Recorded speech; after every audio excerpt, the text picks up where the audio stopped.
October London, what's happening, man? What's happening, man? Good to be here. Glad to have you in studio at our Black Star Network studios. Yes. It's a pleasure to be here, man. Indeed. So, everybody loves to start with where you are now. Mm-hmm.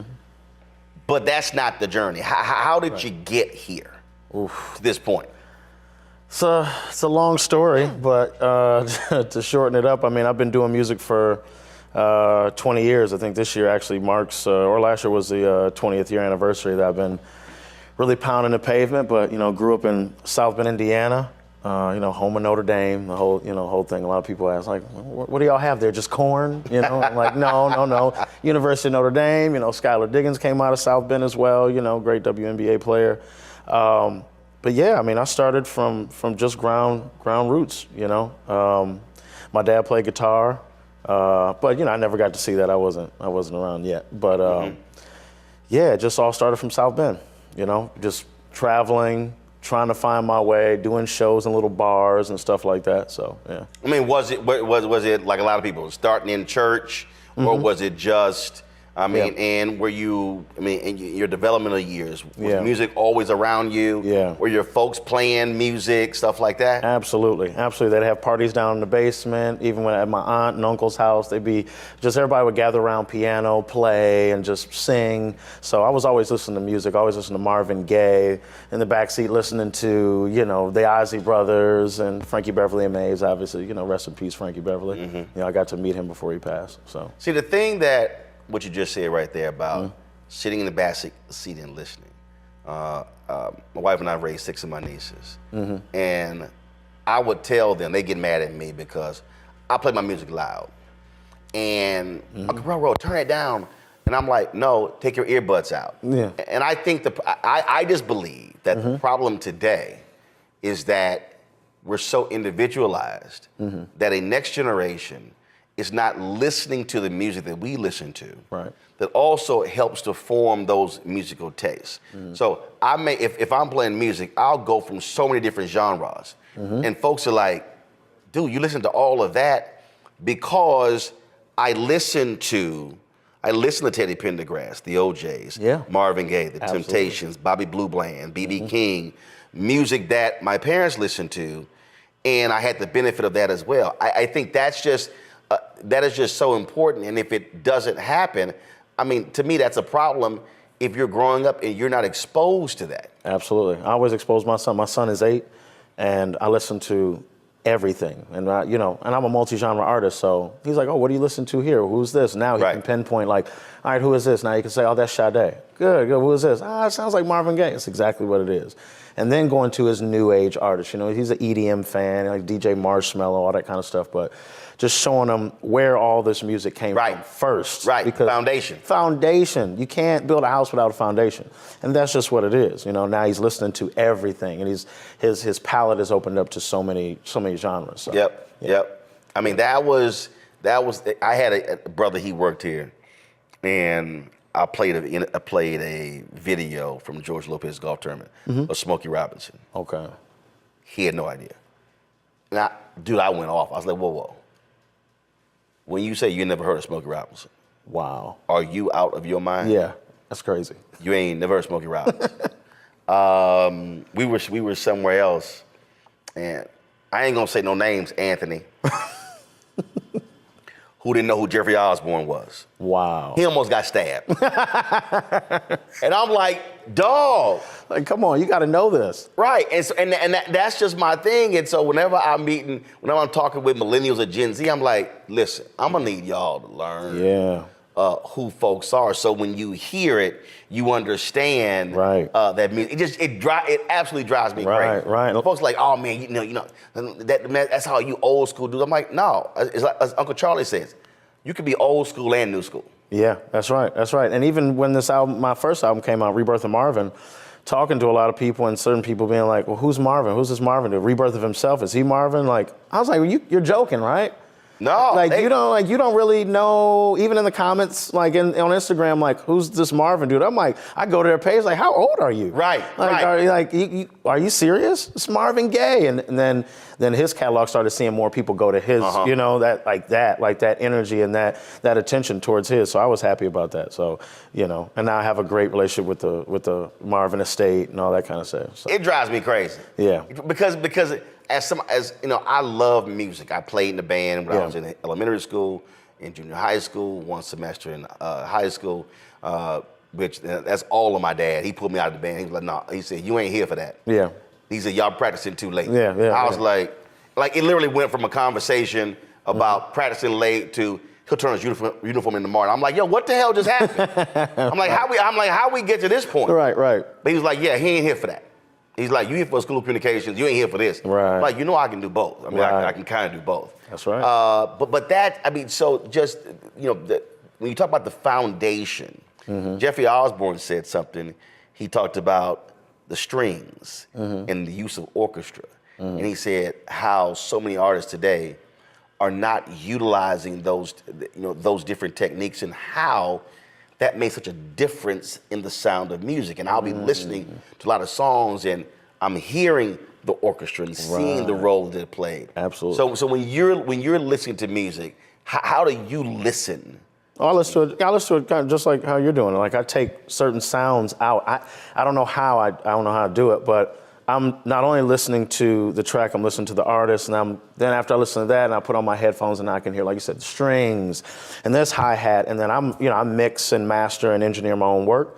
So then I'm also like listening to, oh, that hi-hat sounds a little hot. That hi-hat sounds a little this. He could have had a little bit more bass in that. So I just analyze everything, and I'm taking it apart in front of my own eyes, like just taking apart everything, and the artist, and then his harmonies and everything. So. You know, because I don't even listen to my own self a lot because then I'll just analyze and analyze and analyze. I like to do it for, you know, other artists. That way I'm having fun with it. So I was driving. And I'm always listening to music, and I was on. I had a Periscope or something going. Yeah. And I started breaking down the song. It was "I'm a Fool." So you had the CeeLo version, you had Alice Smith version, and what was crazy is that if you listen to the CeeLo version. The snare drum is a light tap. Listen to Alice Smith's version, it's heavy. It's heavy. Completely changes the song. Now, granted, he's a man, she's a woman, and how they're singing. But listen to that. So I'm in the car driving. I'm like, okay, I need y'all to listen to this here. I said, y'all, listen to the difference.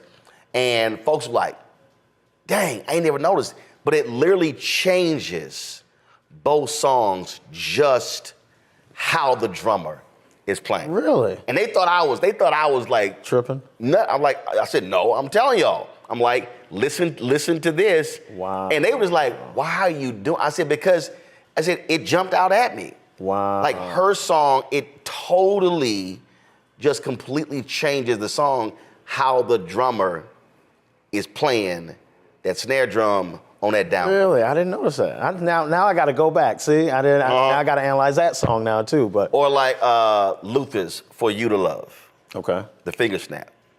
Okay. So again, I was on Instagram one night. I'm playing it, and I was I think it was during COVID, and I was like, all right, y'all. I said, I'm gonna tell y'all what changes this whole song: the finger snap.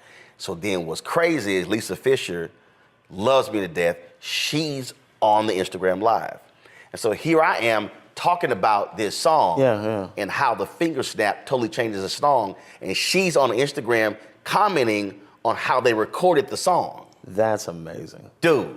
It was, and again, it's just one of those things. How just the finger snap, that one thing added, totally changes the song and how it's used. And so she began to talk about how Luther arranged music and how things like that. How he's heard and saw things like that. And so she starts talking about how in other songs, this little one thing right here, this little one thing right here, how he would sort of add those elements that would change the style of a song. And that's what's crazy too, is, you know, a lot of these artists are sampling artists, you know, like Luther and all that, and so many people don't even know, like, I've been listening to the original for years. Right. So hearing somebody else do it, but then you get in the studio and they don't even know the song themselves like that. They just know the producer made it or remade this track, and they're like, oh, it's an original track. Like, no, it's not. Nah.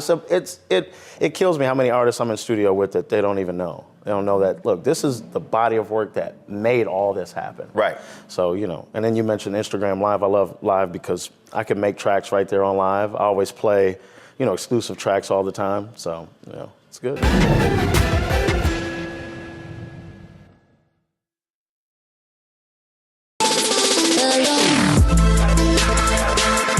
Hey y'all, welcome to The Other Side of Change, only on the Black Star Network and hosted by myself, Bria Baker, and my good sis, Jamira Burley. We are just two millennial women tackling everything at the intersection of politics, gender, and pop culture. And we don't just settle for commentary. This is about solution-driven dialogue to get us to the world as it could be and not just as it is. Watch us on the Black Star Network, so tune in to The Other Side of Change.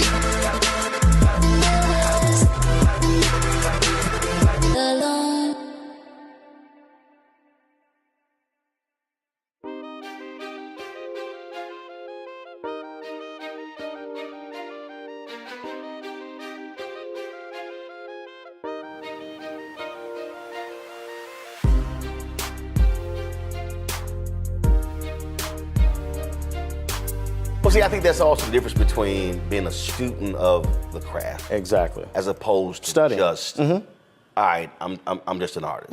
Yep, No, studying. Right. Yep, that's right. And a lot of labels, they don't even let you do that. They just want you to do what they want you to do. And that's why I'm just so happy to be on Death Row as well. So let me tell you about that. So I was literally parked across the street. I'm driving in, and so I'm listening to music, and I'm live. And so if folks, I was like, oh my God, dangerous. I was like, y'all, it's no different when you're talking on the phone. I'm like, I'm not looking at the doggone phone, but I'm playing music and I'm talking while I'm driving. So one day I'm talking, and I said, I start breaking down what I call oh shit music. And I lay out, I said, oh shit music. I said, when that song, I said, you feel that song. Absolutely. And I said, it hits you in a certain way and makes you go, oh shit. So Snoop jumps on. Oh shit. He jumps on, Yeah. and he's like, that's what I'm trying to do with Def Jam. So I bring him in. So he starts talking about that's what he wanted to do with with Death Row. And folks were like, you trying to make all shit music with Death? They're thinking rap. Yeah. So 18 months later, I think Melba Moore posted a video on Instagram of you in the studio. Okay. There was a video coming soon. And I'm listening to it, and I said, that's what Snoop was talking about. And then the rebirth of Marvin dropped. Yep, that's right. Yeah. And I totally, but it was hilarious because he said, I want to make that type of music that hits you and makes you feel it. Yeah, exactly. And I think that's what he had in mind since we met. We met in 2016. And he was always just, and I'm meeting him, I'm like, okay, we're gonna listen to rap music all the time. That dude listens to more old school R&B than me probably, and I listen to a lot of it. So, getting this major artist like Snoop to be like, yeah, you're gonna be the flagship of Death Row Records is crazy. Because I'm like, okay. When he got the call, I was in the room. He was sealing the deal. It's done. And I was like, man, congratulations. I got me a drink. He rolled up, and we were sitting there talking. And I was like, oh man, I can't imagine how many rappers you're gonna have on this label. What's gonna be? He was like, I'm not doing that. I'm like, what do you mean? Like, that's Death Row, Tupac, Suge, the whole look. And he's just like, no, you're gonna be the flagship for it. You're gonna do it first. And I'm like, you try. Well, hold up. I'm R&B. Like, right. This Death Row's not R&B. He said it is now. It was like, I'll get rappers later. Don't worry about that, but I want you to take over. I'm like, I was nervous. I was like, there's no way this is gonna work. And of course you get a little backlash from, on the comment section, when he's posting about it. It's just like, he's R&B, that's not Death Row. And we had to slowly kind of get people acclimated to it. Oh, that was, I get it. Because again, when I started, I was going, yeah. That's Death Row? And I was going, really? Yeah, love the music, but shouldn't this be somewhere else? Right. And we've, we had so many conversations with labels, and they weren't feeling it. That was the crazy part. That's what's dope about Snoop. He let me sit in these conversations when usually an exec is like, oh, okay, go do something here, whatever. Get out of the room. Let us big boys talk. He was like, no, just sit there in the corner and listen to this. Mm-hmm. I'm not even gonna let them know that this is you that we're talking about. You could be an intern. I'm just sitting there listening. Wow. And the way they would talk about me, like some of them were good, some of them would dog me out, and it was just social media. He doesn't have a lot of social media presence. Well, we're working on that, but did you hear the music? Yeah, the music's great, but we want a TikTok star. We want this person. Like, he's just like, no. Then they would leave, and he's like, see, that's why you just need to be on death row.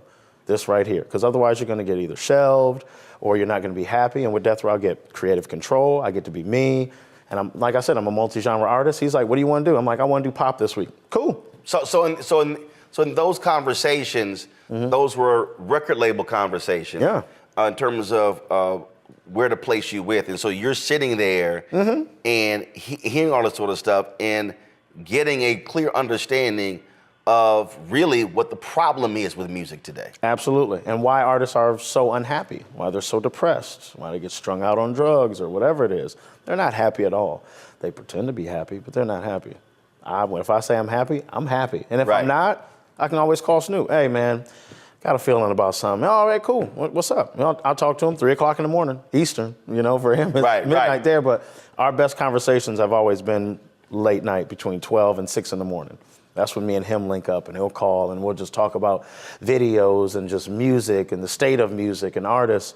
And just to have that and not have some robot telling me what to do all the time, that's the best part about that. Well, it was interesting when you talk about these labels in terms of what you just said. It's not about the music. It's not. No. When you look at the documentaries of Motown, when you look at Barry's Ear and Smokey and all that sort of stuff like that, it was about the music. Absolutely. When you think about Jerry Wexler and Ahmed and Atlantic with Ray Charles and Aretha Franklin, it was the music. And that's what I just think today it's can you give me one hit and we're just gonna hop to the next person. That's it. Opposed to no, the music. Yeah, and then they'll give you a label advance, and then you never pay it back, or it's interest on it, and it's a trap. It really is a trap for an artist. But they don't care about the music anymore. It's about, oh, you got 1 million followers, you got 1 million followers on TikTok, and you got 1 million followers on Instagram. You could be an artist. Cool, we'll make you an artist.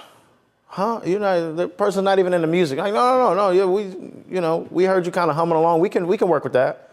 Meanwhile, I'm in the studio for hours on end, mixing, mastering, engineering, producing all of my music, and Snoop was like, oh no, I'm not gonna let you go. No, absolutely not. And I'm cranking them out. Rebirth of Marvin, the first album was done in a week.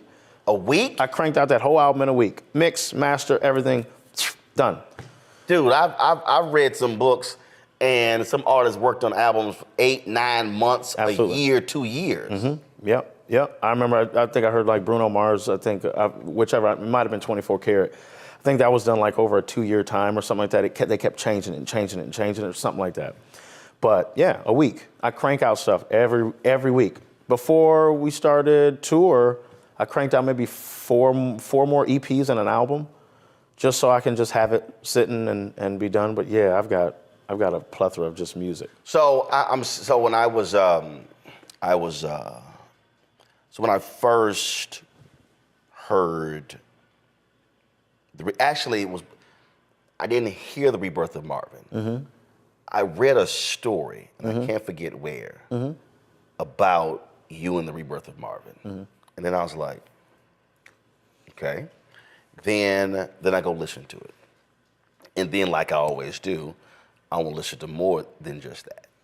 So I'm sitting here going through, and then in some of these, I'll hit you like, yo, I downloaded it, now I can't listen to it. But again, so the EP Alone in a Room, then Crypto Winter, then the R&B Masterclass, and then there's a country song I can't listen to. You still gotta send me that. So Yes, I do. Yep. It was off of an album with another artist, Still Waters called Florida Life. Oh yeah. So I'm literally going through all these out, and I'm sitting here and I'm going, okay, Florida Life, that's a country song. Mm-hmm. I'm like, I love the sound of it. Mm-hmm. Then when I hop over here, and I'm like, this is a techno. Then this is pop, and I'm like, okay, we over here rapping here, and I'm sitting there going, and so what jumped out at me was, and I said I got to ask him, was it you trying to find your voice, or was it you saying, I want to be able to express myself through all of this and not be defined by a genre? Exactly. That's exactly what it is. Yeah, well, I was not trying to find myself at this. I'm making all these because I've already found myself. I already know what I am. That's why I always stick to that multi-genre, lane, that tagline, because I just like bouncing around. I'll get bored quick, and be like, all right, I've done Rebirth of Marvin. Okay, I need to do something else. I'm gonna make a country album. Oh, because if you do that, Rebirth of Marvin, the natural tendency for so many people is, all right, who's next? Otis Redding? Yeah. Who's next? Smokey Robinson, The Miracles? Who's next? And I think when Solo did their album, and they had some old school doo-wop on there, they also had A Change Is Gonna Come. It was hard for them on that second album because people were so enraptured by that first one that they were like, yo, we want to do some other stuff as opposed to some old school songs. Yeah. I just enjoy being me. And like I keep saying, being on a label where I can be me, it's really refreshing, because I would be stuck. I'd be stuck in a really bad position if that's, under any other label. So I just like creating music from what I feel. I may wake up and want to do a reggaeton album, but knowing that I can do it, right, and I can put it out, and not just be like, all right, I did it, I got it out of my system, time to get back to work, do another Rebirth of Marvin, do something else. Like, no, I actually can make something and put it out, like me and Still Waters. And Still Waters and Trip Cambridge are the same person. You know what I'm saying? He just has his alter ego. Like, I got my alter ego. My country alter ego is Sam Nash. So, and I do that in a way so that way, if I do a show, right, and it's like, you come see October London, you're not going to get Sam Nash. Because right, then you don't know, it might be just all R&B fans. And they're like, I don't want to hear this country. Right. So then I'm like, all right, if I want to do Sam Nash, which we're going to start touring, I think, this year, then it's Sam Nash, in Nashville, Sam Nash in Alabama. You're not going to get any, Rebirth of Marvin, although I'm thinking about making a country version of Back to Your Place. Thinking about doing that, which would be crazy. See, well, as you're describing that, I think Kirk Whalum is not my number one favorite artist. Amazing saxophonist. Played with Luther, played with Whitney. I mean, he's played with different people. So he did an album called In This Life. It was ode to his roots in Tennessee, gospel roots, bluegrass. So you listen to this album, you think it's country. And it was his worst-selling album with that label. And his fans were upset. They're like, dog, what is this? What's up with this country album you're doing? But it's an amazing album. I mean, it's just amazing album. And I knew it. I knew when I talked to Kurt, I knew folk were not gonna like it. And he said, man, fans just hated it. He said, but out of all of them, it's my favorite one. And typically, when I interview an artist, typically their favorite is always the least favorite of the fans. But they couldn't just embrace that he had smooth jazz on it. But you also had this amazing country sound of men and women on as well. Deeply emotional album. And it has to be difficult as an artist for you wanting to express multiple facets of you and the audience not just listen to it and give it a shot. Right. Yeah, even when I was in Nashville doing tour for, October London, obviously, there were people in Nashville that were mad I didn't do Sam Nash. And I'm like, well, I can't. I can, but I don't want to risk it. There's 90% October London fans and 10%, I can't do it. I don't want to risk it. So that's why you just separate your fan base and say, all right, cool. Now if you come see Sam Nash, you're coming to see You're coming to hear country music. Right. You know, and if you come see October London, then and then I have my EDM, you know, alter ego and all that. So you're getting these people without getting mad. That's why from the beginning, I'm like, just to let everybody know I'm a multi-genre artist. And then going on Instagram and doing a live and being like, okay, let me play you these R&B records. Now you want to play some new stuff? Okay, this is country, bam. And then you'll see maybe 20 people leave the chat. Right. Cool. Fine by me. Oh, these people, they trip out. So when I'm playing country music on my live, man, what the hell is this? And I'm going, country music, you know, black people created that too. And I'm sitting there going, like, what are you talking about? I mean, the reality is, I'm like, if you actually study music, I said, what's born out of the Mississippi Delta? I said, and then it's like right now, and I saw Snoop sign Tonio Armani. With the Southern Soul sound. Yeah. Okay, so perfect example. Now all of a sudden, folks are going crazy about Boots on the Ground and about 803 Fresh and Tonio's Help Me Find My Draws and all different sounds. And so I'm going back and forth online, and it was a trip because people like rolling. No, they say this is country. I'm like, no, it's not. And I'm like, Southern Soul is not blues. It's not soul. It's not R&B. No, it's not bluegrass. It's not country. It's not bluegrass. Right. I said, now, when you hear it, it has elements of all of it. Absolutely. And what was crazy, I was playing in Hootie and the Blowfish's Money After the Masters tournament. And it's mostly white folks. We're in South Carolina. I put on King George. All these white folks knew. Wow. Dude, I'm playing all this Southern Soul music, and they're like, I need that playlist. Oh my God, I haven't heard that one. And I'm like, that's what you don't understand. These are white folks who listen to country music, but they hear that because it's also trail ride. And I'm always trying to get black people to understand that, yo, brothers in LA and Houston are different than other parts of the country. But you gotta realize, rural blacks, that's a whole different deal. You go to Louisiana, they listen to Zydeco in rural Louisiana. It's second line in New Orleans. Not the same. See, you're putting me on. You're putting me on to stuff. I love that. It's so, and it's just like, it's just, and now because with King George blowing up, now all these other cats are now doing the Southern Soul. That's where all these line dances are coming from.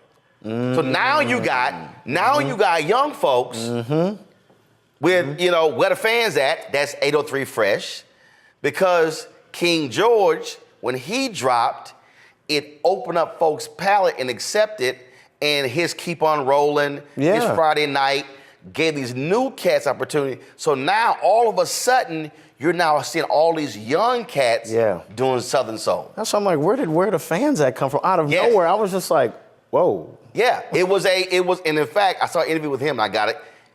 He hated the song.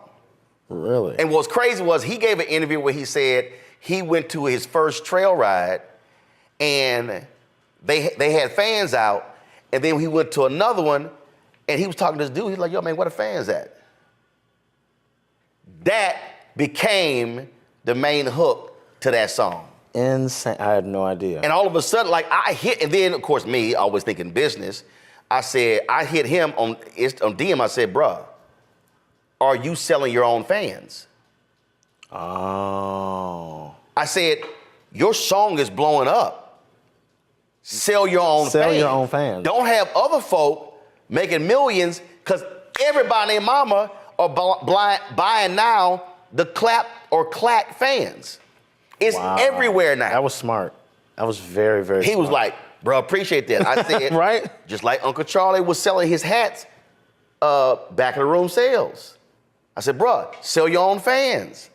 I said, don't sit here and just let other folk profit off of your song. I said, now sell all around that song. He was like, good looking out. That's smart. That's smart marketing, though. But that's literally how that developed. So now all of a sudden, you now got R&B stations playing the song. I was in Houston when I heard Kenny Wayne's Ride Like a Cowboy, because it was Zydeco, Zydeco has a country element. I said country element because it's got the xylophone, it's got it's got the washboard. That's rural. I heard that on Magic 102 R&B station. Jeez. It's just moving fast, too. Yes. And then what's crazy, because now it's all these not even line dances, it's forcing the clubs to move them damn sections out. Oh. And bring the dance floor back. Dance floor back, yeah. Because everybody else are just sitting around and doing all that. Now it's like, oh, we want this. Somebody asked me when I was doing my country, they were like, you need to do it. You need to have a line dance. Bruh. You got to. It's huge. It's huge right now. It is, now it's line dance classes, and boom, what happened? Where the fans at? Boots on the ground? On Good Morning America. Dudes teaching the line dance on Good Morning America. Oh, it's out of here. That's how, and so, but I'm like, I was on trying to explain to people, I'm like, yo, that's actually Southern soul. Like, that's a whole, I got roped in one, this during COVID, bro. Because I've listened to other Southern soul. Because when you go back to Mel Waiters, Hole in the Wall, Marvin Gaye, that's all Southern soul. It's not blues, it's Southern soul. Man, one night, why did I type in Google the top 100 Southern soul songs? Oh. Dog, I was there for 5 hours. Just like, listening to this song. That was this one song by a sister. I could not find the recording anywhere. But I found her singing it live on YouTube. But none of the recording? I could not, dude. I went to Apple. I went to Amazon. I went everywhere. And again, I heard the song. I was like, yo, I like that song. But it's just, again. So for me, it's going back to my roots in Houston, family, get-togethers or whatever. And again, folk don't realize Houston has the largest rodeo in the world. Yes. And so folk didn't realize. So all of a sudden, when Beyonce drops Cowboy Carter, I'm like, y'all, we been there. Folks asking me, oh, you went to cowboy hat because of Beyonce? I was like, baby, I can show you photos of me wearing cowboy hat when I was 4. A long time ago. Right, a long time ago. Long time ago. This ain't new. But not understanding. So that's what's so crazy about music. It's the genres and then the sub-genres and the sub-genre. Yeah. People are saying I need to go do the rodeo in Houston. Oh, bro. That'd be probably crazy. It's the largest in the world. It's over 3 weeks. Jesus. Oh, yeah. I didn't know about it until I went down. My sister lived there. 70,000 in NRG Stadium. Ooh. This year, so Bun B curates a night, and I've been so mad because I had events the last 2 years. He's invited me and I couldn't go. Yeah. This year he had Yolanda Adams. So he curates the we call it the Black Night. That's what it was always the Black Night. Like when is a black artist perform? We like that's the Black Night. It was black folks everywhere with the cowboy hats and the boots and the horses and everything. Dude, ever since I was a kid. That goes back to the moment I was born. I have to go. Houston Livestock Show and Rodeo. I have to go. It's crazy. My sister lives in Houston. She's been really? telling me, oh yeah, and she's like, you gotta go and you gotta perform there. It's insane. Jeez. It's insane. Yeah, so Bun B does a whole, matter of fact, let's see what we're going to do this here. Since it came up. Let's see what he thinks about this here. Let's just call him. Let's just call him. Let's just call him. Just give him a ring. Just give him a ring. Since you said your sister lived there. But bruh, it is insane. Bun B. Good morning, my brother. So I'm sitting there doing an interview with October London, and we end up talking about music, and he said, man, my sister's in Houston. I've got to go to this rodeo, and I got to perform at this rodeo. And so I was telling him about what you've been doing, how you've been the last couple of years. So let me pass the phone. And I said, well, let's just call Bun B. Let me pass the phone to October London. What up, big dog? How you doing, my brother? Man, I'm good. I should precede you. Man, thank you, bro. I appreciate it, man. Good to talk to you, man. Likewise. Absolutely. I got to come out there. You got to come and see us. Brother. Absolutely. Come and see us before the rodeo, though. Come and sit and talk to me, because the rodeo operates very different. I don't have carte blanche, so everything has to kind of be programmed a certain way. I can't just say this person performs. I have to kind of run everything through the board of directors at the rodeo. So it's a whole different thing. But that being said, I would love for you to come down to the city, come and get you some Trill Burgers. Let's start the relationship. I can only imagine that next year you'll be in a different stratosphere. No, it's all good. No, tell us about Sam Nash. Oh, yeah, and I do Sam Nash. You know, my alter ego, Sam Nash. His country ego bun is Sam Nash. Oh, wow. Oh, yeah, so I do it all. But I'm in Houston during tour. I'm on tour right now, so I'm in Houston. I got to check what the date is on that, but I'm in Houston coming up. Absolutely. So. Roland, could you connect us? I'll connect y'all. Yeah, for sure. Absolutely. All right, I got you. All right, bud. Man, it's a pleasure. Thank you, Roland. All right, brother, appreciate it. All right. Peace. See, it's that simple. It's just that simple, man. Just that simple. Just be like, you know what? Let's just give him a call. I mean, since we here. Yeah, I know. I do that sometimes, you know, like, hey, you know what? I need something. Let me call Charlie Wilson real quick. Let me There get you him go. up, you know? Except Charlie's problem is he changed his number because he keep losing his phone. Dude. I got 6 phone numbers for Uncle Charlie. And so I just stopped keeping up. So I just call his wife's phone. Bingo. Or I call Michael. You have to, because he don't know what he's doing on that phone. He literally loses his phone and he thinks I got to get me a whole new number. Man. I'm like, no, Charlie, you know if you lose a phone, you can keep the same You number. keep the same number. You don't have to keep changing it I up. got more numbers than that's how Aretha Franklin was. Really? Dog. I'm like, Aretha, I got 5 numbers for you. She hit me one time, it was 1 o'clock in the morning. I was like, who the hell's calling me from 248 at 1 o'clock in the morning? And I got to get up at 4 because I was doing my morning show. And I answer, Roland, Aretha, oh, you would kill them tonight on TV. And my wife was like, who is calling? I was like, that's your sorority sister, the queen. And I'm like, so I can't tell the queen, look, I'm sleepy. Yeah, exactly. It's like, I'm up. So I had to sit here and talk for the next 20 minutes. You got to. But I was like, what the hell? She always had a new damn number. Wow. If I show you right, you're going to see 5 phone numbers. 5 different phone. Yep. That's how crazy it is. Yep. Snoop is the same way. It's several people that are like, what number am I calling, man? Right. What number am I I'm calling? like, bro, just keep one number. Yeah. Keep make it the bat phone and Exactly. change the other one. Exactly. Because Just I have ain't a trying to back sit in and be sending you DMs like, yo, what's up? I Yeah, can't reach you. and then I gotta wait, and you're not on social media, so I'm like, oh yeah. But Charlie's like that, you know, and Charlie's such a good dude. He told me, he was like, man, don't let nobody outdo you. You go out there and kill them every time, every single time. And that's what I do every time. He's like, don't let nobody outdo you. If you think they're going to, do more. That dude is just, but he's so great. He's so great.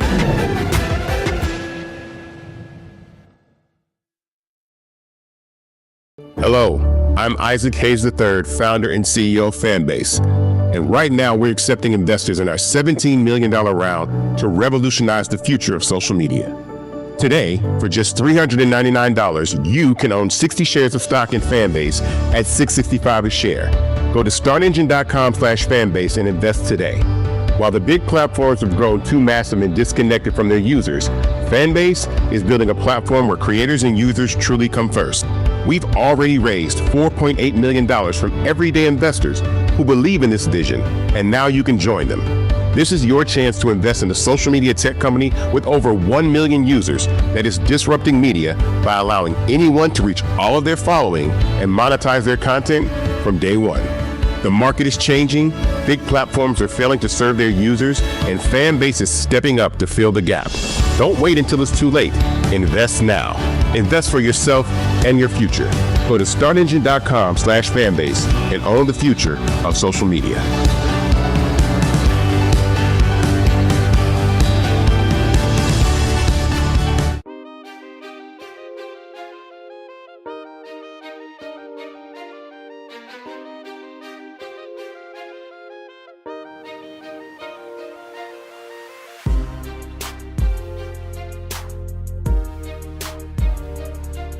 Well, what I love, and like he said, old school, new school.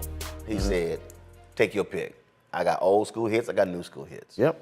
Got all of that. But one of the things I was talking to somebody about Uncle Charlie is that what bothers him is the crossover. That he should be bigger. Should be, because what he's accomplished. Do you think about that or worry about that? Worry about, you know what, I really hope a white audience embraces me versus I'm just gonna do me. And because Luther was like that. Luther wanted to desperately win a Grammy for pop. Even when he was winning for R&B. it drove him crazy. It was even in the documentary. I talked to some folks before that, so I was very well aware of that. And it just ate at him. And the year it happened, it's when he had the stroke. Wow. He couldn't even enjoy it. The year he got Pop Album of the Year, Pop Song of the Year. Wow. But Dance with My Father. And he couldn't even enjoy it. Couldn't enjoy it. And there were folks who were telling him, Luther, you got all of this because of black people. Why are you so just focused on that? Yeah. I'd be lying if I said I didn't think about that. I do all the time, really. I'm like, if I could just cross over here just to... Why? And it's... Is it the money? Is it bigger sales, more money, bigger venues? Or is it I want more people exposed to who I am? I just want more exposure. Yeah, obviously the money comes with it, you know. Bigger the venue, bigger the payday, right? But I'm just like, man, I really feel like more people should hear the music. I really, cause I've been saying, I make so many genres, I want them all to hear it. You know, but, you know, if I'm doing EDM, the R&B people aren't gonna, so I wanna cross over so I can be like, and it could be some of the awards too. I just got my first Grammy and I'm happy about that. But I'm not as happy as I thought I was gonna be. I went for it and for it and for it. I'm like, yeah, I just need a Grammy and I got it. And I was just like, for some reason I thought the sky was gonna change colors and everything was gonna, you know, I won a Grammy, which I'm happy and proud of. I remember the year Raphael Sadiq yeah. was nominated for a Grammy and no longer had a record deal. Wow. When he did, hold on. I told you I listen to music. Yes, you do. When he did, and I'll never forget, it was, let's see here, artist. Didn't he win for Cranes in the Sky? With Solange? When he did the album, The Way I See It, which is phenomenal.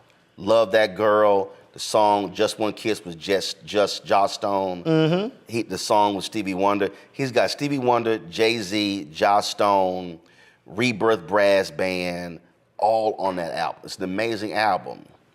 That was 2008. When he got nominated for the Grammy, he didn't have a record deal.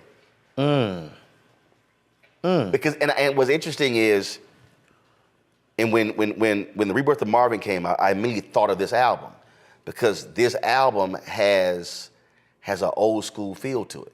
You listen to this album, it has an old school sound to it. Just like Eric Benet put out an album, and he has a song on there with Eddie Levert. Eric Benet put an album out in 2010 called Lost in Time. Okay. It you can hear Philly sound, you can hear Motown sound, but again, it's so crazy. And in fact, one of those cats, who was it? So first, when Beyonce had success with Cowboy Carter, I told Kirk, they need to reissue In This Life. And I think I told one of them when Rebirth of Marvin dropped, I said, matter of fact, I tweeted it. I said, this would be a perfect time for Raphael to re-release that album because the audience now was ready to hear it. When you dropped Rebirth of Marvin, I said the R&B audience, they weren't ready to fully embrace that sound in 2008. Exactly. I said, but I felt they were when you dropped yours. Yep, it was right on time, I guess. We dropped it in February, and I was still like, oh, nobody's gonna wanna hear this. I'm trying to, I'm going back and forth with Snoop. Then he touted Rebirth of Marvin. I was like, dude, they're gonna kill me.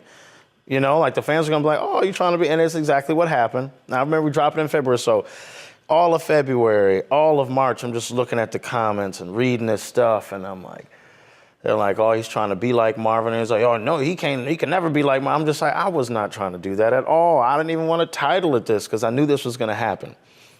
So me and Snoop were going back and forth with that. And then by April, I got a call from my radio guy, my friend Troy Marshall. And he was like, you ready? And I'm like, ready for what? I was like, it's Rebirth of Marvin.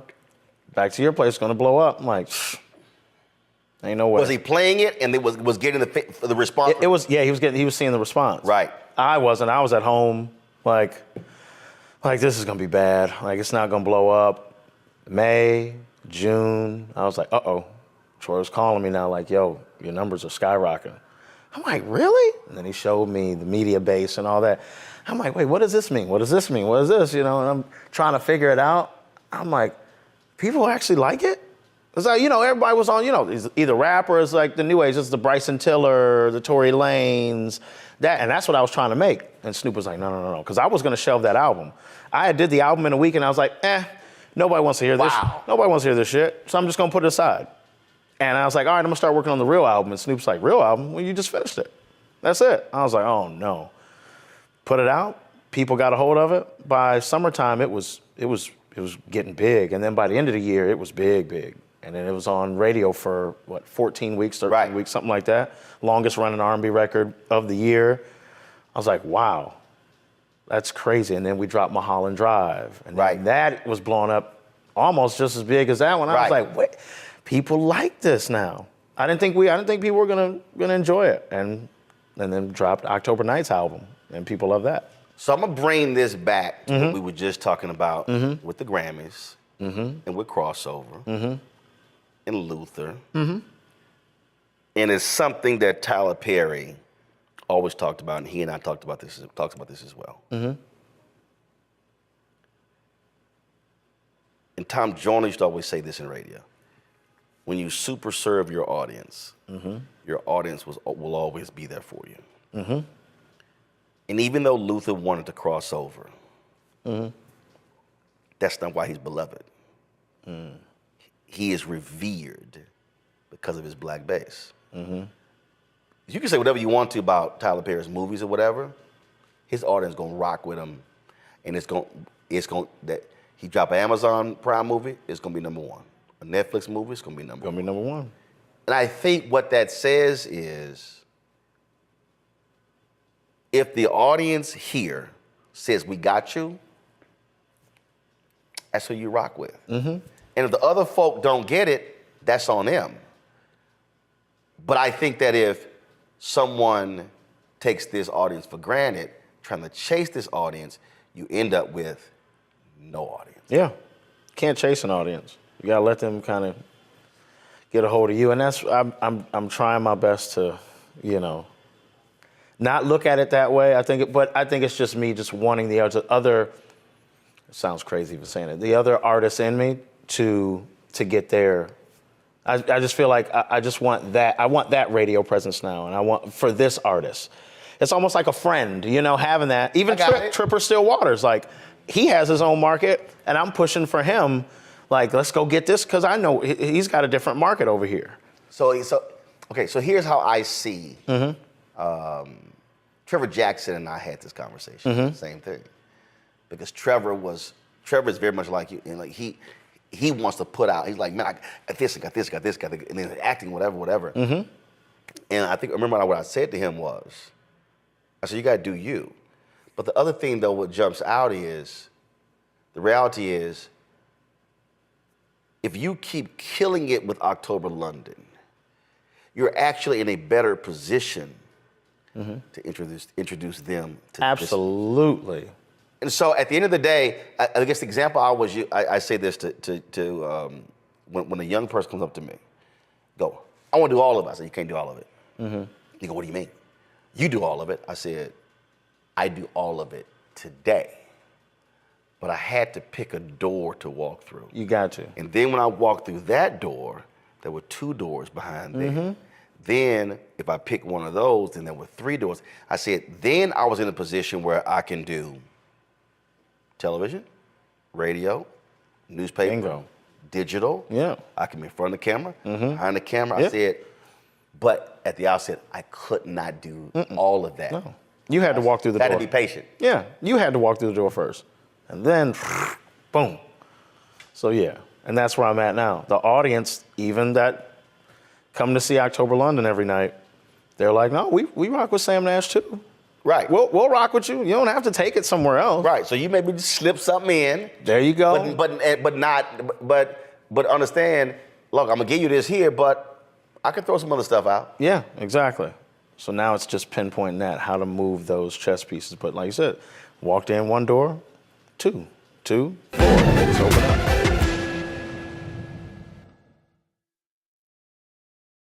What's up, y'all? Look, Fanbase is more than a platform. It's a movement to empower creators, offering a unique opportunity for everyday people to invest in Black-owned tech, infrastructure, and help shape the future of social media. Investing in technology is essential for creating long-term wealth and influence in the digital age. The Black community must not only consume tech, we must own it. Discover how equity crowdfunding can serve as a powerful tool for funding Black businesses, allowing entrepreneurs to raise capital directly through their community through the Jobs Act.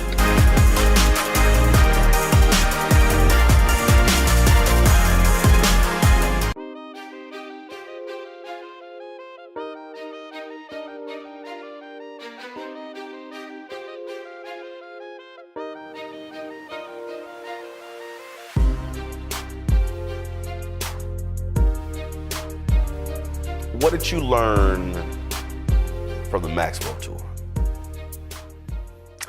Because you on tour Maxwell. Yeah, that was insane. And it was also Selena. It was also Jasmine Sullivan. Sorry, Jasmine Sullivan. Yeah. Jasmine Sullivan. Yeah. I was crazy. So I'm in DC. I'm at the concert, and I couldn't tell if I was at a Maxwell concert or a Jasmine Sullivan concert. Yo, they were rocking with her so hard. I'm talking about reciting every lyric. Yeah. Now, mind you, I've heard Jasmine Sullivan. I haven't really listened to Jasmine Sullivan. And the crazy thing, I'm backstage coming to see you before you go out. And there's some dancers in the hallway, and 3 people on this side. She was there. I was like, hey, how y'all doing? I just kept walking, and the folks sort of looked like that's all he gave us. I knew that was her. I never met her before. And so it's not like I automatically would recognize. And again, I was just trying to hurry up and get to see you before you went out on stage. Right. But that was crazy, just how you're sitting there, 3 different artists, and how the audience was rocking with all 3 of y'all in different ways. It was insane. That was one of the best concerts really that I've just seen. I had to go out in the audience and watch it. Because sometimes the first or the second act, they're like, all right, can y'all hurry up? Yeah. So we can get to the main act. That was not the case with that tour. Everybody loved every artist. That we got so much love. But what I learned on that tour is that sitting there watching Maxwell and being like, so if you be faithful to your audience and you take care of them, they'll always come see you, just like you just said. Because he didn't do the album for 8 years. No. It was 8 years. That's insane. And he's come back and have still people, Right. And like thousands and thousands of people. Look at Sade. Oh. Sade could disappear for 15 years. Come back, sell out. Wrong. Done. And do no marketing. Nope. Zero. All you gotta do is just say, hey, Sade's gonna be, all right, I'm there. Period. Oh, I wanna do a record with Sade. It's one of my, When I interviewed Frankie Beverly, that he said the artist that he wanted to do something with and tour with was Sade. Man, it was some kind of, I don't know what it was, a rumor or something that Max was gonna go out with Sade or something. Oh, I remember that.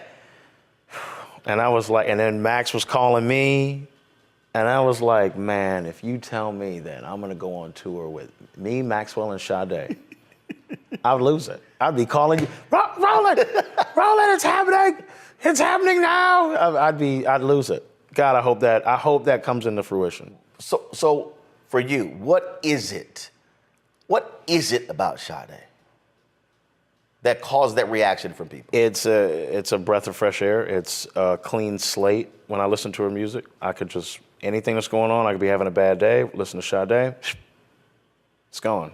I don't know what it is. That's what it is. It's a clean plate. It's starting over. It's just something about her music that is just like, you know what, it's gonna be okay. It's gonna be all right. I had a tough day today. Let me just listen to that, pour some of my bourbon, light me up a cigar. Everything is done. Everything's done. That's how I feel when I listen to Sade's music. I also think it's because she disappears. She doesn't oversaturate. Serious. Yeah. She's not.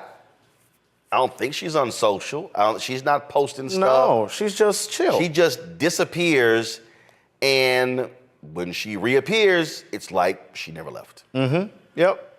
Yeah. She doesn't sit you down and say, okay, I cooked this meal. Now tomorrow we're gonna go check out this other restaurant. And then maybe in the afternoon we can check out, no, here's your meal, I'm gonna go ahead and leave you to it.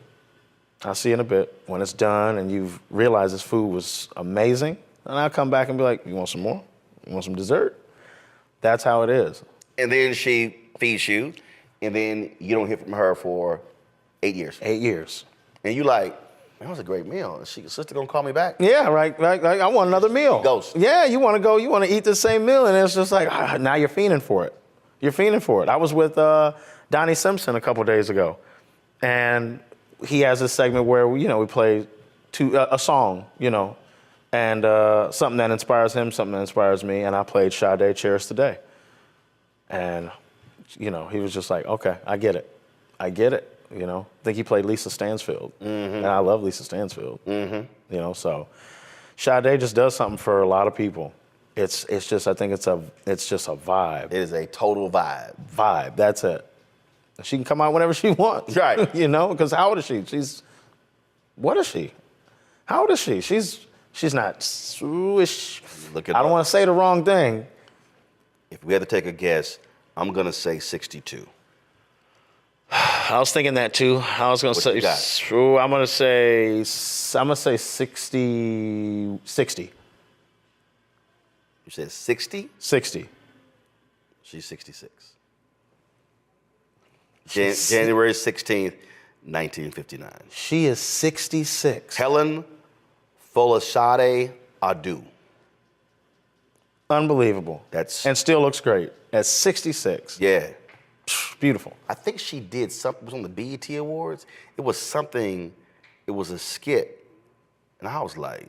With Wanda Sykes, long time ago? No, it was. Recent? It was recent. I swear I saw it on one of those, and I was like, damn, Sade. Like, Still look good. I was like, She eating her vegetables. You know what I'm saying? Eating her vegetables. drinking her water. Drinking her water. That's it. Earlier you said you mix, master, do all of that. Where'd you learn that? Myself. I was tired of waiting on people. I'm like Self-taught? yes. I just was like, okay, I just have to sit here and try to figure it out. What age? 16. I started on Fruity Loops, FL Studios. Started working on that, started producing, learned how to produce. Then as I was learning how to produce, then I was like, well, these hi-hats are too hard, the bass is too hard. Let me try to figure that out. And I was like, oh, okay, sounds better. Now the track gets better. Okay, and then I started singing, putting vocals on track. And I was like, oh, well, these parts are too hot, these parts are too low. And next thing you know, I was learning how to just even the sound out. And the next thing you know, I was just mixing it.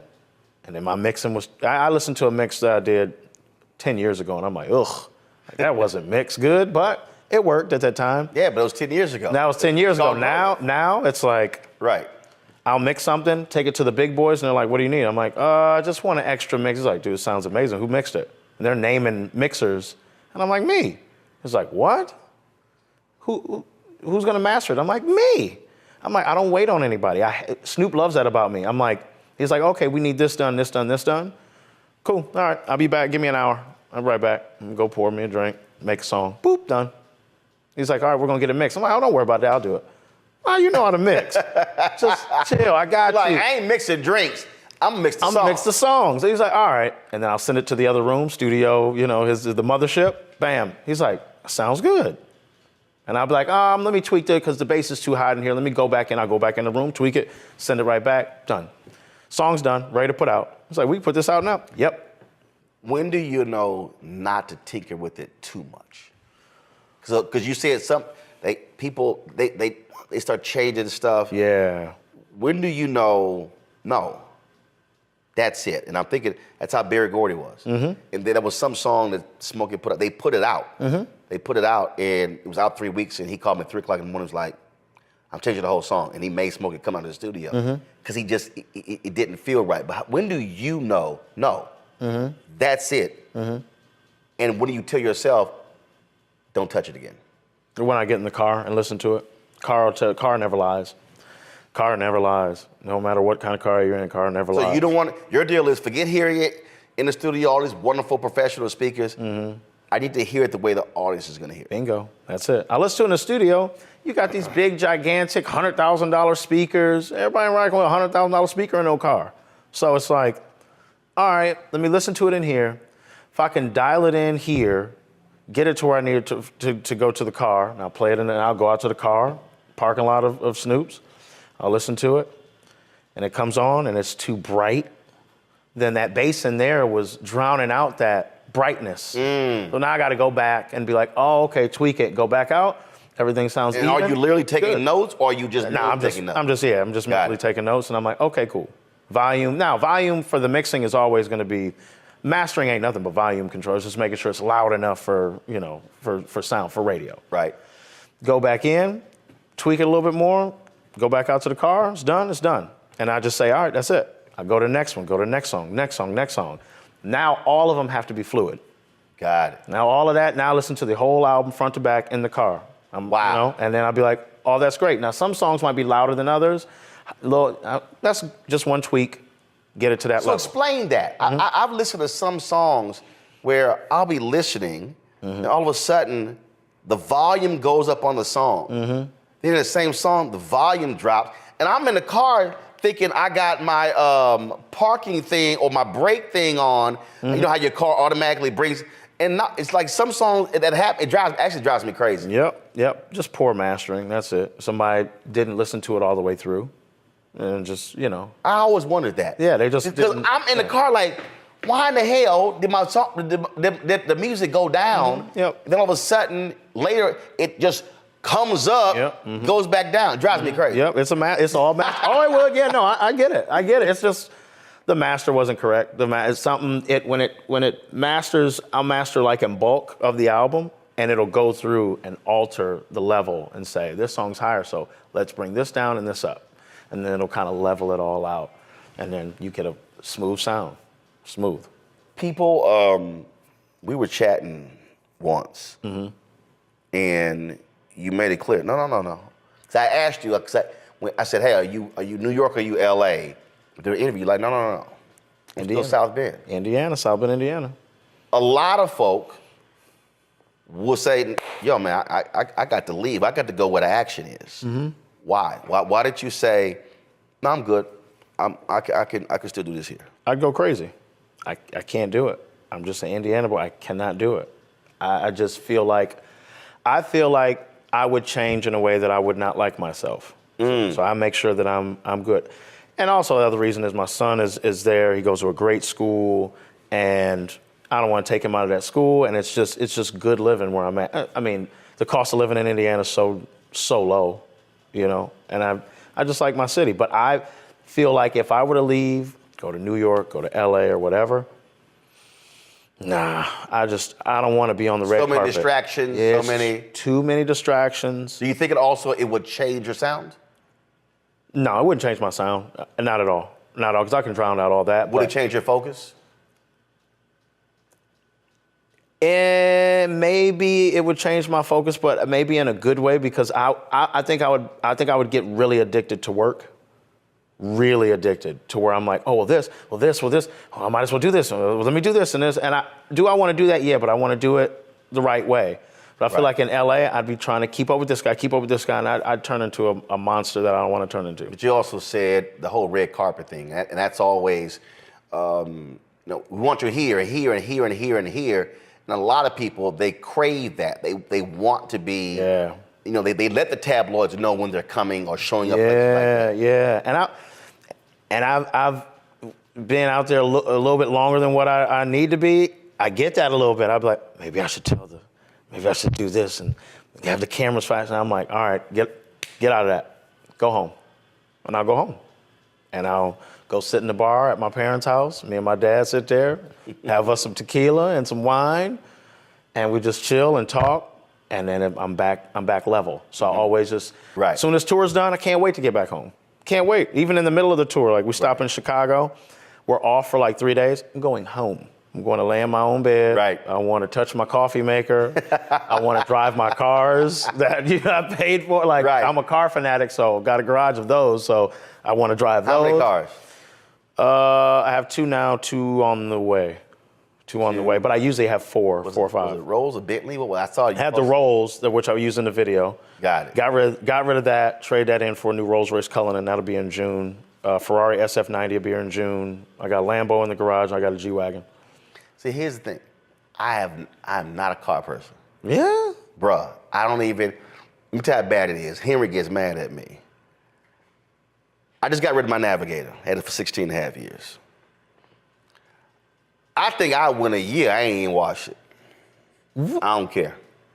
First off, you had a Navigator for 16? 16 and a half, I bought that bad. I was living in Chicago. I went home for Thanksgiving. My parents had a car that was like 100 and some odd thousand miles. So I said, listen, y'all give y'all car to my sister who needed a car. I'm gonna give y'all a Toyota Corolla. I'm gonna give y'all my Corolla. It's paid for. It had like 40,000 miles, y'all good. I did not want a car with Chicago license plates. I did not want to give them my Texas driver's license. So I went to Dallas, I have a house there, my parents now live there, bought my Navigator and had it shipped to Chicago. Okay. And it's so fun, the cop pulled me over about 2 months ago. And he said, it took me a while to get all this because car hadn't been registered since 2012. Because I had to give him my driver's license, and I had to put some other, I didn't want Illinois plates, I didn't want Virginia plates, because I am from Houston. Got you. So 16 and a half years. I walk in, dude's like, so are we leasing? Nope. He said, we financing? Nope. He said, what are we doing? I said, we're going to negotiate this number. I'll be back in 15 minutes. Went to the bank, got a cashier's check. There you go. Pay for it. I ain't want to. And so I'm not, the only car I've ever desired is the Dodge Viper. That's the only car. Really? The only car. I do not care. And when I say I do not care, you're just like, I literally do not care. I don't care if I drive anybody with me. I don't care if it ain't washed. I don't give a damn what you think. So I'm just trying to get point A to point B. Yo, it's getting me from here. I do not care. We gotta get you in a Bentley, man. A Bentley GT, oh man, that'd be you all day. Oh my God. It don't even. You're like, yeah, whatever. It don't even. That's crazy. When I got my Sprinter for the business, we travel. I had like a month, I went, wow, this is the first Mercedes I've ever owned. Okay. And if it was exactly what I then said, I said, and it was 100% tax deductible. Oh, absolutely. All my cars are under the business. Every car's under the business. Oh yeah, you got to do it right. But I was like, but I've never, other people, now if I see it, Porsche's nice. That's not, I can see that. But it does nothing to me. Wow, and for me, I might love cars more than I do music. I've always had that in me though. But if I see a new camera, oh, you're tech. Now I'm like, okay, what can I do with this? So for instance, like I'm sitting, and I'm always about multi-use. So your guys right now shooting with a DJ Osmo, and people are trying to get me to the Osmo, and I hate the Osmo. What I hate the Osmo, because that's all it is. I can't do anything else with it. Now, what I would tell your guy, to get the DJI Action 5 and get the selfie stick, and now all of a sudden, I can now do a bunch of different stuff with that camera. I can sit that DJI Osmo down, I can take it off, I can attach, I can take it apart, I can extend it, I can now have a selfie stick, I can put it on a selfie stick on my golf cart as it walks with me and record my swing while I'm walking. I can't do that with the Osmo. You hear that, Chris? That's just sort of how I You hear that, Chris? That just sort of, so again, like literally, I was like, yeah, that's why I don't get the Osmo. I just, so you like tech? Yeah, that's But cars, I remember when I saw your Instagram post, I was like, oh, okay, that's nice. It just never done anything for me. Yeah, cars have always just been, since as a child, I just always, for Christmas, what do you want, Jared? I want a model car. I'd go to the store, go to CVS or Walgreens, whatever, and I'd get the little limos. I'd get, it was cars nothing. I didn't want action figures. I didn't want video game console. All I wanted was cars. Wow. That's it. And my Uncle Al would send me Mercedes. That's when I fell in love with the Gold Wing doors. I loved that. And it was like always like that. Oh, that beautiful car. That car is worth $2 million now. It's crazy. I wish if I'd have bought one then, or, as a teenager, 18 years old and bought it, well, I didn't have money like that, but I would have made $1 million off of that car. It's crazy. So I've just always been a car person. So that is if I can get in a car, listen to Sade, man, go get me a steak. I noticed a steak place by her too. Oh, of course, of course. Need me a steak. When did you start this? This is brand new. I teamed up with Mr. and Mrs. Bourbon. And we got a great product out of this. Like, they were working on all their whiskeys in Kentucky, and went and picked out a blend, and we waited it out and got just a beautiful product, man. And people are buying it like crazy right now. Especially we just knocked out the first show, handing out flyers with the QR codes, and it's smooth. It's smooth. Now, do you also have your own cigar? I'm with Placencia. I don't have my own cigar. It's coming though, and we're working on it right now. So I'm with Placencia Cigars, and it's going to be a great blend. It's going to be great. So because when you did your show in DC, you sort of had it set up like it was a speakeasy. Yeah. Oh, you'll see this one. This one's going to be kind of similar. Okay. A little bit different, but it's going to be on point. But absolutely, that's what I'm into: the bourbon and the cigars. But just being with the right company, Placencia is the biggest, in the world. So being with that and then having the bourbon to team up with, love it. And my dad loves it, because now we get to, because he got me into cigars. Okay. So, yeah. See, one, I'm allergic to smoke, so I would never smoke. Yeah. That's why I've ever interviewed Snoop. He can't smoke. Yeah. So that's gonna be a real tough interview. Yeah, real tough. Because I'm literally, it will close my throat up. Oof. It's knocked me off the air multiple times for the whole week. Yeah, I don't even play. If we playing golf and somebody smoking a cigar, I'm walking. I'll walk 18. I won't even be in the cart. Wow. Yeah, no, it messes me up. Wow. Now, I've never drank in my life. Wow. Never had a drink. My dad offered me some non-alcoholic beer. I still said no. I just never had any desire for alcohol. Well, that would have been bad anyway. I just never. My brother says, he's like, dude, your ass so crazy. He said, I don't even want to think about the idea. Because when I love partying. I'm a dance. D-Nice knows. Oh, yeah. You're a partier for sure. People, are you on something? Nope. No. I never had an energy drink. Never done drugs, any kind of drugs. No. When I'm up, I'm up. And I might be, let's go to 5, 6, 7 o'clock in the morning. You'll be here forever, man. I'm like, let's get it. You'll be here forever. You'll be here forever. I'm like, let's get it. Let's party.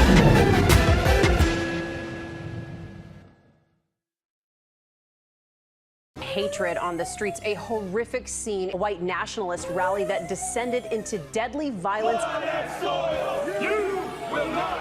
White people are losing their damn minds. As an angry pro-Trump mob storms the U.S. Capitol, we've seen shootings. We're about to see the rise of what I call white minority resistance. We have seen white folks in this country who simply cannot tolerate black folks voting. I think what we're seeing is the inevitable result of violent denial. This is part of American history. Every time that people of color have made progress, whether real or symbolic, there has been what Carol Anderson at Emory University calls white rage as a backlash. This is the rise of the Proud Boys and the Boogaloo Boys. America, there's going to be more of this. Here's all the Proud Boys, guys. This country is getting increasingly racist in its behaviors and its attitudes because of the fear of white people. The fear that they're taking our jobs, they're taking our resources, they're taking our women. This is white fear.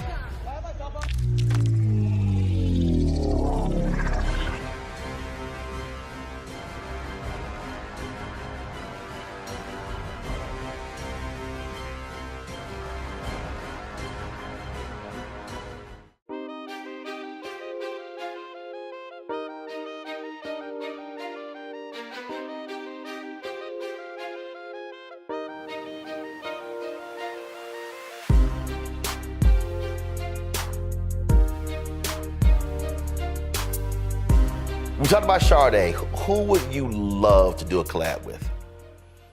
Besides Sade, D'Angelo. I'd love to do a collab with D'Angelo. Man, that would be a dream. Brown Sugar. I ain't got his number. Have you talked to him about it? Never. I would love to. That would be absolutely amazing. Is there a woman that you would want to do a duet with? Besides Sade? Right, besides Sade. Right now, the first person that comes to mind is Alex Isley, Ernie Isley's daughter. Really? She's amazing. She's a fan of mine. I'm a fan of hers. Absolutely. Wow. We just haven't. We wanted I wanted her on this tour, but she was busy. She was already touring. Yeah, and that would have been great. But we'll collab at some point. But yeah, Alex Isley, her voice. If there was that, and I don't want to use if the verses, but if there could be a scenario where, and it's not about competition, but you're on stage. I saw this video the other day where it was the Four Tops and the OJs. It was on Robert Townsend's old show, and they had this. They were back and forth. It was amazing video to watch. But if you could have a situation where you're on stage, you sing a song, and the person across the stage got to sing a song. You got to come back with a song, and they got to come back with a song. Ooh. Who would you love to do that with? That just would be so crazy for the fans. Right now, that are alive, right? We're not going like dead or alive. No, give me both. If Okay. someone who's not alive, who would you have loved just to? And again, the whole scenario is you're on stage, and it's similar to the Versus deal, but it's not a competition.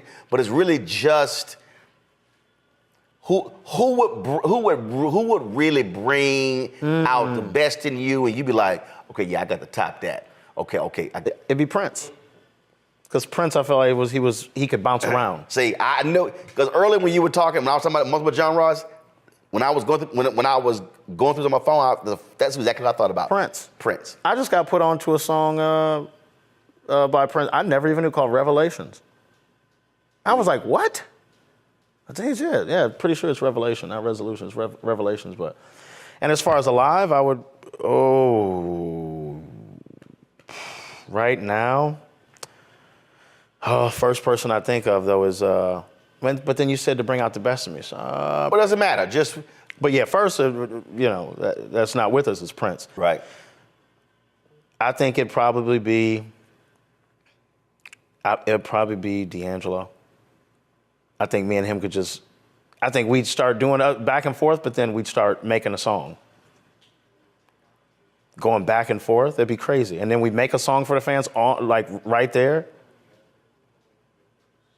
You know who I'm thinking, who would be crazy, who would do that too? Jamie Foxx. Yeah, the man ain't put out music in so long, I keep forgetting. Jamie Foxx. Actually, I'm gonna take away the D'Angelo. I'm gonna take away D'Angelo. Jamie Foxx would bring the best, absolutely, because he's comedic, and that's perfect. That's perfect. Because see, I've listened to a lot of his stuff that people don't talk about, and he's got some great. Everybody talk about the song with Kanye. No. Some stuff. He's just in terms of listening to your music, listening to his style, would really mesh with the audience. Yeah, I heard through the grapevine he's thinking about putting out an album, so I'm definitely trying to be a part of that. Would you try to make me call him? No, not at all. Check. No, not at all. You actually doing this? Yeah, you doing this or not? Me and him have run into each other. I saw him recently, and I was like, hey, man, because I didn't think he'd remember me. I was like, hey, man, I'm October. And he's like, I know who you are. Like, telling me who you are. You telling me this? I'm like, my bad, man. I just, I do this stuff. People always like, why you introduce yourself? I said, no. I said, I don't assume anybody knows me. Yeah. I'm Roland Martin. He's like, why you giving your full name? I'm like, well, that's my name. That's my name. I said I was trained to introduce yourself to people. And so I'm like. So many people that I've ran into, that I'm just like, they're coming up to me like, man, I'm a fan of you. I'm like, but you're you. Right. Like even Charlie. Like I'm just like, they're like, oh, Charlie wants to see you in his trailer. For real? That I don't think people understand what that feels like. It's crazy. When I remember we were at Essence, and I go backstage, and I meet In Vogue. I had met them years earlier when they came to the radio station in Dallas, but this was totally different. And they were like in Japan for months. All they saw was on CNN. They were like, oh my God. And so then, that's why I get me Gabrielle Union. And Holly Rousey Pete was like, Gabby, you gonna let somebody else talk to Roland?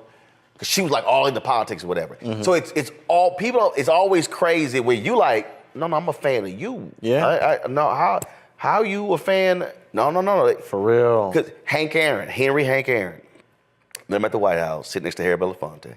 Walked over, I said, I've always been wanting to meet you. And so he stands, both of them with their canes. So he stands, I said, no. He said, no. I've been waiting to meet you. That's crazy. And he stands up and he begins to talk to me about how much he appreciated my work. And like 2 years later, he hand-selected the winners of the Henry Aaron Courage Awards. And I was one of the people who he picked. I know, you're like, this is crazy. Dude, now I'm like the same way I'm going like, for real? No, you, and that's why I was like, no, you stay sit, no. He said, no. I'm standing up, because I've been waiting to meet you. Blew me away, bro. That would have blew me away too. I'm like, this is crazy. Blew me away, and I already met Mr. B, and he was the same way. They were sitting right next to each other. It was crazy. That's nuts. It's nuts. And you never get used to that. Right. But this is what I tell folk though, and this is really, and it goes back to how we started the conversation. It's the work. At the end of the day, it's the work. If you don't do the work, if you don't produce the songs, if you don't make them have that all shit feeling, exactly, they're not gonna say that. Exactly. It'll just be passerby or just, hey, all right, cool. But it's some artists I see, yeah, all right, but they don't move me. But when somebody, no, I rock with you. Yeah. It's a whole different feeling. Yeah. I was in the back of my dressing room. I don't know where I was, Atlanta somewhere, and Kim came to see me. I was just like, he was like, hey, Kim wants to see you. I'm like, what? Yeah, tell him come on back. He came back. We're joking, talking, and then before he left, he turned around. He's like, I'm really getting tired of hearing you on the radio all the time. I was like, well, good. No, your response should have been, because you've been taking too long to put your album out. Like, where we gonna get it? I need some more, hey, girl. I need some, you know what I'm saying? Come on, like, me and him should go on tour. That'd be crazy. True that. I need to hit him up and tell him, like, man, why don't we just go on tour? I'm gonna send him a text too. Me, him, and who else? Me. Special guest Jamie Foxx. Oof. That'd be crazy. I mean, you speak it. What we're gonna call that too? We're gonna call that. We're gonna call that.